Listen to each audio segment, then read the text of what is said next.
So I'm going to offer kind of a brief reframing of the tortoise and the hare story. According to kind of the fable version of it, the tortoise and the hare are at a starting line and they have a race, to get to the finish. The hare races ahead, being the faster creature, and as it does, it gets overconfident and cocky and distracted and all these things. And the tortoise, slowly plodding along, slowly and steadily, ends up actually reaching the finish line ahead of the hare, despite the hare's superior speed. So the moral of the story being slow and steady wins the race. And the little twist I want to put on it, the reframing is, what if only the hare was actually racing and the tortoise was just walking a path, right? And so if we think about it that way, we could see kind of a difference between the relative and the absolute way of being. The hare thinks, okay, well, I win, right? I succeed, I reach my goal, not by getting to the end of the path or not by experiencing the path itself, but by doing better than the tortoise, right? By getting there ahead of time. And it's actually because of this that the hare is constantly looking back on the path to see where the tortoise is and then going, oh, okay, well, I got time to, pull over to the hillside here and lay out a picnic basket and take a nap and doze and do all those things. Because as long as I'm ahead of the tortoise, or as long as I finish ahead of the tortoise, then I'm good, right? I've done right.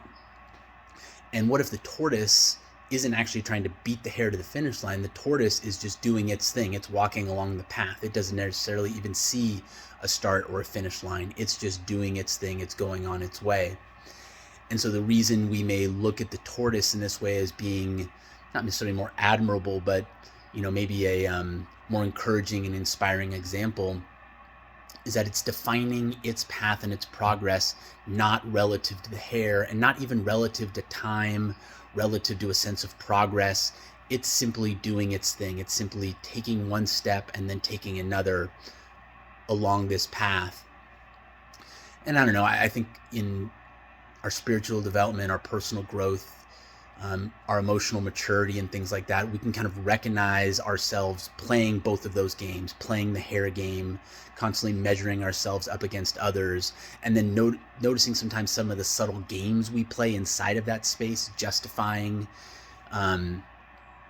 certain conduct that we may otherwise recognize to be kind of unwise or unhelpful or unhealthy, because we think, well, hey, I'm doing better than so-and-so, or doing better than my past self, so I've earned this, I deserve this, and then we end up doing things that aren't really good for us.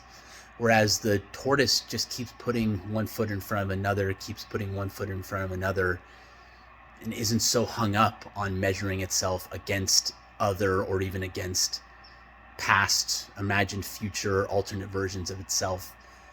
It's just walking its path and doing its thing. And to the mind, that may sound boring, it may sound monotonous.